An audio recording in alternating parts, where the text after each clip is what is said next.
d'accueillir avec moi sur scène Christine Morisseau, qui est IT Business Partner. Bonjour. Bonjour à toutes, bonjour à tous. Oui, nous sommes donc l'entreprise Roche. Nous serons deux à présenter aujourd'hui. Donc moi je suis Christine Morisseau, IT Business Partner à Roche Pharma France. Et bien sûr Sylvain. Moi je suis un peu couteau suisse du coup. Donc voilà, moi j'accompagne Roche sur leur démarche low-code, no-code, citizen developer depuis maintenant presque 3 ans. Alors pour vous donner un peu de contexte, je vais vous présenter le groupe Roche. C'est une entreprise de santé qui a 125 ans et dans lequel nous avons deux grands métiers, le diagnostic et le pharmaceutique, au service de la vie des patients. Nous sommes plus de 100 000 collaborateurs dans le monde et nous cherchons à innover pour la vie des patients, et nous cherchons à innover par le biais de l'utilisation de nouvelles technologies. Les nouvelles technologies pour stimuler l'innovation, les nouvelles technologies pour avoir des méthodes de travail plus intelligentes et toujours pour faciliter la vie des patients et faire aujourd'hui ce dont les patients auront besoin demain. Alors certains d'entre vous peut-être nous connaissent car Lima nous avait déjà invités à un événement il y a quelques mois et lors de cet événement nous vous avions raconté nos premiers pas dans la stratégie de Citizen Development. Nous avions mentionné cette conviction qu'il y avait au service informatique qu'il fallait que l'on donne de l'autonomie aux collaborateurs pour qu'ils puissent exprimer toute leur créativité et qu'ils soient autonomes pour eux-mêmes contribuer à leur niveau à la transformation digitale de l'entreprise. Et nous vous avions aussi raconté tout ce cheminement avec d'abord les sessions d'acculturation pour que les collaborateurs comprennent la technologie et que la technologie soit démystifiée. Et puis ensuite ces sessions d'expérimentation où rapidement on avait eu une trentaine de collaborateurs qui se disaient intéressés à devenir citizen developer et qui avaient amené des cas d'usage rapidement. Nous avions également mentionné les résultats, les 30 cas d'usage, nous vous en avions montré certains avec les résultats associés, c'est-à-dire les gains qu'il y avait eu à la clé avec des gains de temps, d'heures de travail, il y avait des gains de qualité, des gains de satisfaction du collaborateur à travailler plus facilement.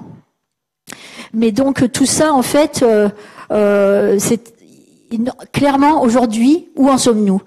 Et nous n'en sommes plus à la phase de découverte, nous n'en sommes plus à la phase d'expérimentation, nous n'en sommes plus à la phase d'adoption. Aujourd'hui, nous sommes clairement en train d'essayer de passer à l'échelle. Et le scaling, l'industrialisation, ça nous amène des challenges et des opportunités. Et comment on va réussir à pérenniser sur ces premières réinitiatives? Eh bien, Sylvain va vous en parler. Voilà, bon, ça c'est le sujet. Alors on s'est quand même forgé quelques convictions depuis notre présentation au mois de mai lors du DIMS. La première, c'est qu'on est convaincu que pour se pérenniser, le low-code no-code doit s'inscrire dans une démarche d'entreprise au global. Donc bien sûr, on se concentre sur le métier, c'est pour ça que je l'ai mis au milieu ici dans le triangle. Mais autour du métier, en fait, on va retrouver bien sûr l'IT, qui va être le garant des solutions, qui va notamment gérer la plateforme et gérer la gouvernance. Et nous, on s'adresse aussi au département RH parce qu'on voit ces nouveaux citizen developers qui émergent et on travaille avec eux pour essayer de définir un nouveau rôle, de définir tout simplement un nouveau poste de travail dédiés aux citizen développeurs pour qu'ils puissent se consacrer de leur temps sur le développement d'applications ou de solutions. Et à côté de ça, il y a un volet qui est aussi très important, qui a été mentionné déjà à plusieurs reprises, c'est celui de la formation, puisque les citizen développeurs doivent être accompagnés, doivent être formés sur les solutions qui elles-mêmes évoluent. Donc en fait, il y a un mouvement un peu permanent de formation. Bien entendu, il y a le sponsor que j'ai mis à côté, qui est primordial pour tout simplement encadrer, supporter et donner l'impulsion à ce genre de démarche. Alors aujourd'hui, si je prends le prisme de Roche au global, donc Roche c'est une organisation avec beaucoup plus d'entités. Donc là, nous on est sur la France, mais il y a tout un programme low-code, no-code au global. Si je fais un petit peu le récapitulatif de ce qui a été fait, vous voyez, on a un peu l'impression que c'est un peu le bazar, qu'il y a pas mal de silos. Alors effectivement, vous avez des initiatives qui sont locales, qui sont propres à la filiale, par exemple la France. Mais à côté de ça, vous avez une initiative qui est complètement transversale à la fonction finance. Et à côté de ça, vous avez aussi d'autres départements spécifiques à la pharma qui se lancent dans ces démarches-là. Les opérations cliniques, le réglementaire, etc. Alors aujourd'hui, on a effectivement pas une gouvernance aussi claire que celle qui a été présentée par Colas. Néanmoins, on a quelque chose qui, je pense, est primordial. C'est la barre que j'ai mise en bas, c'est que les outils low-code, no-code, les plateformes sont communs. C'est-à-dire qu'on a uniquement 3 outils, aujourd'hui 3 plateformes que tout Roche au global utilise. Et ça nous facilite aussi la gestion de ces programmes-là et en particulier les systèmes développeurs. À côté de ça, on a une gouvernance un peu globale qui est un peu sur un modèle fédéré avec tous les leaders locaux qui se retrouvent, qui se réunissent pour échanger les bonnes pratiques et bien sûr pour encadrer les développements et les systèmes développeurs. Mais on n'a pas vraiment quelque chose au global qui chapeaute toute l'initiative low-code, no-code. C'est un choix, c'est un modèle fédéré qui fonctionne plutôt bien et qui est quand même assez propre aussi à la culture de Roche. Alors à côté de ça, ce qui a vraiment favorisé l'initiative low-code, no-code, ce sont les systèmes développeurs. Donc on en a déjà un peu parlé avec d'autres présentations, mais on a vraiment pu accélérer au moment où on a créé une communauté globale de systèmes développeurs. Et l'approche qu'on a eue dès le début, et donc là ça c'est valable pour la France, c'est d'aller identifier des systèmes développeurs par département. Donc en fait on est allé voir avec Christine la pharmacovigilance, on a trouvé un système développeur, Gladys qui va parler tout à l'heure, on est allé voir le service client, on a trouvé un système développeur, etc. Donc en fait on a, comme de cette façon-là, pu adresser tous les différents départements. Et tous ces citoyens développeurs, on a créé une communauté, donc par exemple au niveau de la France, et ensuite ils sont aussi font partie d'une communauté au niveau global, donc avec des personnes qui sont d'Allemagne, qui sont du Canada, etc. Et le fait de créer cette communauté, ça a vraiment donné beaucoup d'impulsion sur le programme global low-code, no-code. Aujourd'hui, en fait, on cherche à aller un peu plus loin. On a parlé de système développeurs, on a parlé de pro-développeurs, et les outils low-code, no-code s'adressent en fait à ces deux profils. Mais autour de ça, en fait, il y a aussi beaucoup de personnes qui vont graviter, qui sont pas forcément des personnes qui sont là pour faire du développement, mais qui vont être porteuses d'innovation. Et donc, j'ai trouvé une slide là de HFS Research que j'ai un petit peu adaptée, mais que je trouve intéressante, puisque vous allez avoir des personnes qui vont être, on pourrait appeler ça, des citizen discoverers. Donc, ce sont des personnes en fait qui vont potentiellement identifier des cas d'usage qu'ils ont au sein de leurs équipes. On va aussi trouver des idéateurs. Donc ça, ce sont des personnes qui vont plutôt pouvoir conceptualiser les solutions et résoudre des problèmes métiers. Et également, on va avoir des citizen développeurs ou des citizens très engagés qui vont promouvoir le low-code, no-code au sein de l'entreprise. Et ensuite, on aura aussi des citizen designers qui, eux, vont pouvoir faire un peu parfois la traduction de leurs besoins dans un langage qui va être proche de celui de la plateforme. Donc aujourd'hui, on cherche à aller un peu plus loin, à adresser ces différents profils dans le but toujours de créer de l'innovation, d'apporter de nouvelles idées, de trouver de nouveaux cas d'usage qui sont pertinents dans une démarche low-code, no-code, citizen développeur. Alors Sylvain, tu as cité plusieurs fois le mot gouvernance. En fait, c'est quoi cette gouvernance dans le citizen development? La gouvernance a été créée par l'IT et elle permet d'établir un cadre dans lequel le citizen developer a toute liberté de créer et peut exprimer son potentiel créatif. Donc évidemment, on a nos collaborateurs. Nos collaborateurs, ils sont là avec toutes leurs compétences, toute leur volonté de contribuer à la transformation digitale. Ensuite, il y a la technologie qui devient de plus en plus mature et à portée de main. Et en fait, ça ne tournera, c'est-à-dire ça fonctionnera que avec l'élément gouvernance. Alors gouvernance, pour simplifier, nous on met tout dans gouvernance. Vous voyez, il y a de la liste. Donc, en fait, c'est l'association des trois qui fait que ça marche. Par exemple, on va peut-être pas tous les citer, mais par exemple l'alignement. Notre programme Citizen Development, il s'inscrit dans la transformation digitale de l'entreprise. C'est-à-dire, il permet à chaque collaborateur d'atteindre leurs objectifs, qui sont souvent des cycles en 90 jours d'ailleurs, et également, c'est dans les nouvelles façons de travailler. Nous, chez Roche, on a la Google Suite, c'est qui s'appelle le Google Workspace, mais en fait, c'est le Digital Workspace c'est-à-dire le bureau numérique du collaborateur. Maintenant, c'est plus seulement une suite bureautique. Ce n'est pas seulement la Google Workspace, le bureau numérique. C'est la Digital Workspace, c'est le Google Workspace et la Toolbox du Citizen Developer. C'est ça maintenant notre bureau numérique quand on travaille. Et donc tout cela fait que notre programme, notre proposition de devenir Citizen Developer, elle s'inscrit complètement alignée avec la stratégie. Alors la formation, évidemment, ça montre que l'IT est toujours là. Un Citizen Developer doit être formé à utiliser les outils. Et nous, l'IT, on est toujours là pour les former et pour les accompagner. Et donc, ils se sentent vraiment accompagnés, ils sont jamais seuls. Et par exemple, l'accès aux ressources également, quand un Citizen Developer a besoin d'un accès, un profil particulier sur SAP, il faut qu'on soit toujours là pour leur faciliter la vie et pour pas les laisser seuls. Les licences sont payées par l'IT chez Roche. Donc, en termes de budget, il y a un très bon suivi. Et on a, évidemment, ça concerne une toolbox, on en parle après, avec des outils qui ont été validés par l'IT. Dans notre toolbox, on a cité les 3 outils. Là, on ne rajoute pas très souvent des nouveaux éléments dans la toolbox, bien qu'elle potentiellement elle est susceptible d'évoluer. Hein, c'est pas très important, mais c'est surtout la démarche dans son ensemble qui est importante. Alors la responsabilisation, c'est le Citizen Developer. Il devient vraiment responsable de sa solution et si il quitte soit son job pour un autre poste ou alors qu'il quitte l'entreprise, ça c'est notre quotidien, hein, onboarding, offboarding, eh bien en fait il confie sa solution à un autre Citizen Developer, soit à un collègue qui devient lui-même Citizen Developer, donc ça nous fait une personne qui rentre dans la communauté, soit un Citizen Developer qui existe déjà et hop, il reprend la solution. Mais en tout cas, c'est vraiment eux qui doivent gérer leur backup. L'analyse et la validation, ça aide beaucoup, ça.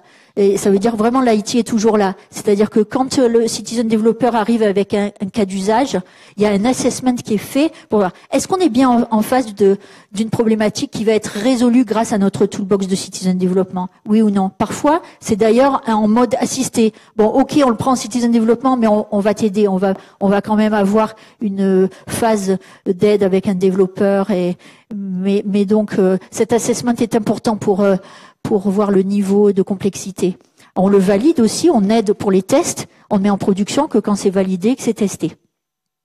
Et donc tout cela fait que avec la boîte à outils, donc la boîte à outils validée par Roche avec des outils validés, la communication, ça montre également la transparence, c'est-à-dire qu'à chaque fois qu'une solution est réalisée, on la communique, on dit qu'elle existe et on essaie d'avoir une vue d'ensemble comme ça sur toutes les solutions. On suit les utilisations en termes de KPI et donc on a toujours cette fierté aussi du Citizen Developer qui parle de sa solution. Et puis donc c'est à la fois de la transparence et à la fois de la communication et tout cela donc au sein de la communauté. Tu as des exemples à rajouter, Sylvain, sur ces points ? Alors peut-être le sujet qui va peut-être vous arriver et venir bientôt, lorsque vous aurez mis en place une démarche assez avancée, on va vous demander c'est quoi le retour sur investissement ? Quels sont les KPI ? Quel est le retour de tout cet investissement ? Et là, je pense qu'en fait, le choix de la plateforme est très important parce que ce qui va vous permettre d'avoir ces métriques-là, c'est souvent la plateforme. Donc aujourd'hui, on s'appuie sur les plateformes des 3 solutions qu'on utilise, UiPath pour l'automatisation, AppSheet pour la création d'applications et Google Data Studio pour la création de tableaux de données, de dashboards, et qui nous permet tout simplement d'aller voir justement au plus près l'utilisation par exemple des robots pour l'automatisation. Donc moi, ce que j'aime bien sur la plateforme, c'est pouvoir voir telle personne, quand est-ce qu'elle a utilisé une solution, quelle est la date à laquelle elle a lancé son robot la dernière fois, est-ce que le robot il a fonctionné ou pas, est-ce qu'il y a un problème. Et donc comme ça, on peut facilement aller chercher les citoyens développeurs, les accompagner lorsqu'il y a des choses qui ne marchent plus, et également permet d'avoir un peu une vision d'ensemble de l'utilisation et du retour sur investissement. Donc ça, je pense que la plateforme joue un rôle essentiel là-dedans. On parlait aussi de la gestion des licences, ne pas avoir des licences non utilisées parce que forcément c'est un coût. Là aussi, on s'appuie sur la plateforme et on regarde quels sont les citoyens développeurs qui utilisent la licence. Et là, ce qu'on a mis en place avec Roche au Canada, c'est de décommissionner entre guillemets les citoyens développeurs qui n'ont pas utilisé une licence, par exemple UiPath pour l'automatisation, depuis 3 mois. Donc on va quand même leur demander pourquoi, et s'ils n'ont plus besoin, on récupère la licence. Donc on essaie quand même de bien gérer tout ça, et donc accessoirement de limiter l'empreinte environnementale de ce programme. Alors, dans les prochaines étapes qu'on a identifiées et les convictions qu'on s'est forgées, la première, c'est que on va mettre en place une initiation au low-code, no-code dès le processus d'onboarding de nouveaux collaborateurs. Comme ça, en fait, ils seront sensibilisés au fait qu'ils ont des outils, ils ont l'accompagnement nécessaire pour créer des solutions, et donc du coup, ils peuvent être moteurs d'innovation. Je pense notamment aux jeunes collaborateurs qui nous rejoignent, qui viennent par exemple d'écoles d'ingénieurs, mais aussi d'écoles de commerce, et qui ont déjà fait du code. Donc ce sont aussi des système développeurs candidats qui peuvent être formés très rapidement et créer leurs propres solutions. Le deuxième point que je trouve extrêmement important, c'est de privilégier les plateformes qui sont full cloud. Pourquoi ? Parce que déjà, ça évite le shadow IT, ça évite le fait d'avoir la macro sur un Excel, sur un post, si on ne sait absolument pas quand est-ce qu'elle est utilisée. Ça, on a encore du travail à faire là-dessus parce qu'on a beaucoup trop de personnes qui lancent des automatisations uniquement sur leur poste sans les avoir publiées sur la plateforme cloud. Donc ça, on est en train d'avancer là-dessus pour vraiment être que sur du full cloud, pour avoir encore plus de visibilité. Et là, le troisième point qu'on cherche à mettre en place, c'est d'utiliser le low-code, no-code comme un levier pour amener l'intelligence artificielle auprès des collaborateurs. Généralement, quand on fait des projets d'intelligence artificielle, on cherche des cas d'usage rentables, on est sur des choses un peu théoriques. Là, on veut vraiment avoir une approche très bottom-up pour récupérer des cas d'usage en fait qui seront remontés par les systèmes développeurs. Donc, on est en train d'essayer de travailler sur l'intégration de briques cognitives avec les outils de low-code, no-code qu'on utilise déjà. Et le quatrième point, on parlait d'animer la communauté de système développeurs. En fait, on a publié une offre pour recruter un community manager de communauté de système développeurs. Alors, je ne sais pas s'il y a beaucoup d'entreprises qui ont fait ça. En tout cas, on cherche à faire ça. On cherche à continuer d'accompagner cette communauté à travers des événements. Donc, ça peut prendre la forme de ce qui a déjà été présenté, des points mensuels, des événements, des hackathons. On fait aussi beaucoup de hackathons au sein de Roche, mais on cherche vraiment à créer un accompagnement sur mesure pour des citizen développeurs via un community manager. Et on a un petit peu de temps pour des questions. Absolument. Avez-vous des questions ?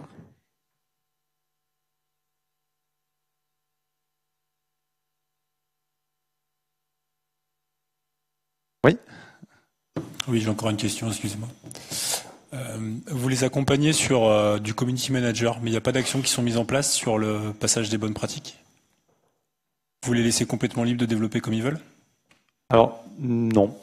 En théorie, alors nous, comment ça se passe? Ils ont une charte à signer avant de s'engager en tant que système développeur. Donc, par exemple, je ne vais pas revenir sur ce qui a été dit, mais ne pas coder leur mot de passe directement sur l'application, des choses comme ça. Mais après, ils ont aucune restriction pour le moment sur les outils sur lesquels ils peuvent travailler. Donc, on a des systèmes développeurs, par exemple, qui vont pouvoir créer une automatisation qui va envoyer des emails à des clients. Ça, c'est quelque chose qu'on a fait. Donc, on leur laisse quand même un champ de manœuvre assez important, plus que ce que j'ai pu voir dans les présentations précédentes, en partant du principe aussi que on leur fait un peu confiance, et aussi ils savent, quand ils voient comment fonctionne la technologie, que ça peut effectivement créer, si c'est mal fait, des dégâts. Donc, ils sont généralement assez prudents, et lorsqu'ils voient que quelque chose est un peu plus sensible ou qu'on va toucher à des systèmes un peu plus cœur, dans ce cas, ils vont venir généralement nous voir et nous demander si c'est faisable ou pas. Bien entendu, chaque fois, il y a une validation, comme l'a dit Christine, des cas d'usage en amont. Donc, on s'assure aussi de notre côté qu'on ne va pas automatiser, par exemple, des choses qui seraient trop sensibles. Ça veut dire qu'il y a une validation du sujet et un engagement de leur part avant qu'ils Exactement. soient citizen. Ouais, exactement. D'accord. Généralement, on prend un citizen développeur uniquement quand il a un cas d'usage.